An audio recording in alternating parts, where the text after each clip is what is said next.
जी नमस्कार, आप देख रहे हैं SD News 24। बिहार के मुख्यमंत्री नीतीश कुमार और राजनीतिक रणनीतिकार प्रशांत किशोर लगातार एक दूसरे पर जुबानी तीर चला रहे हैं।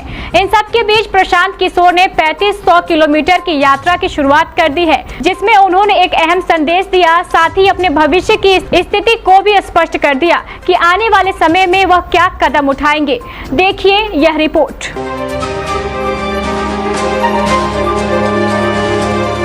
बीते कुछ दिनों से राज्य के मुख्यमंत्री नीतीश कुमार और राजनीतिक रणनीतिकार प्रशांत किशोर के बीच जुबानी जंग तेज हो चुकी है।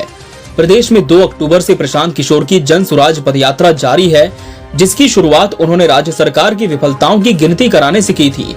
वहीं जनता दल यूनाइटेड ने आरोप लगाया था कि प्रशांत किशोर तो भारतीय जनता पार्टी के लिए काम कर रहे हैं। बस फिर क्या था, प्रशांत किशोर कहां चुप बैठने वाले थे। उन्होंने अब अपने बयानों में अप्रत्यक्ष ही सही, लेकिन प्रधानमंत्री नरेंद्र मोदी को भी लपेटे में ले लिया है। बेरोजगारी और आम जन की परेशानियों के मुद्दों पर प्रशांत किशोर अब राज्य सरकार के साथ साथ केंद्र सरकार को भी जिम्मेदार बता रहे हैं।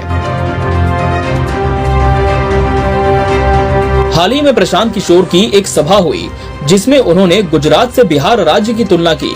पीके ने अपने संबोधन में सवाल किया कि अधिक सांसद देने के बाद भी बिहार के लोगों की उपेक्षा हो रही है, उसका कारण क्या है।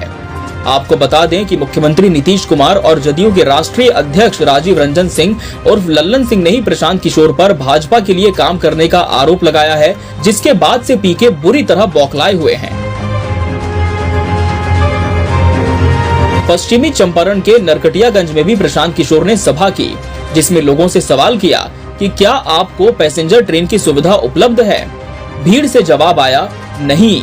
इस पर प्रशांत किशोर ने कहा कि देखिए बिहार के साथ किस तरह अन्याय हो रहा है। पिछले लोकसभा चुनाव में बिहार से राजग के 39 सांसद जीते थे, लोगों को फिर भी अब तक पैसेंजर ट्रेन की सुविधा नहीं मिल पा रही। गुजरात से भाजपा के 26 सांसद जीते हैं, गुजरात के लिए तो बुलेट ट्रेन आ गई है, उस राज्य के लिए सब कुछ है। वहीं बातों बातों में उन्होंने बिहार को भिखारी राज्य भी बता दिया। साथ ही रोजगार के मुद्दे पर भी प्रश्न चिन्ह लगाते हुए कहा कि आपके बच्चे 10 और 15 हजार रुपए की नौकरी के लिए देश के दूसरे राज्यों में जाते हैं। 18, 19, 20 साल के लड़कों को अपना घर छोड़कर पलायन करना पड़ता है। अपने इन संबोधनों में प्रशांत किशोर लोगों को इन विषम परिस्थितियों से बाहर निकालने का आह्वान करते हैं। साथ ही ये भी विश्वास दिलाते हैं कि आने वाले समय में बिहार की तस्वीर बदलेगी।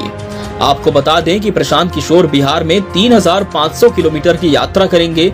उनका दावा है कि वो इस यात्रा के दौरान बिहार राज्य की हर पंचायत, कस्बे और शहर में जाकर लोगों से मुलाकात करेंगे। ये यात्रा 1.25 साल से लेकर 1.5 साल तक जारी रहने का अनुमान है। आपको यहाँ ये भी बता दें कि पीके जब से बिहार में सक्रिय हुए हैं, तब से ही जनता दल यूनाइटेड और भारतीय जनता पार्टी के कान खड़े हो गए हैं। भले ही दोनों पार्टियां उन पर एक दूसरे के लिए काम करने का आरोप लगा रही हों, मगर मंच से प्रशांत किशोर ने इस पर अपनी सफाई कुछ इस अंदाज में पेश की कि अब वो राजनीतिक पार्टियों को चुनाव जिताने का काम छोड़ चुके हैं और अब सिर्फ बिहार के लिए समर्पित हैं। वैसे आप प्रशांत किशोर के इस कदम को कितना बेहतर मानते हैं, अपनी राय हमें कमेंट बॉक्स में जरूर दें।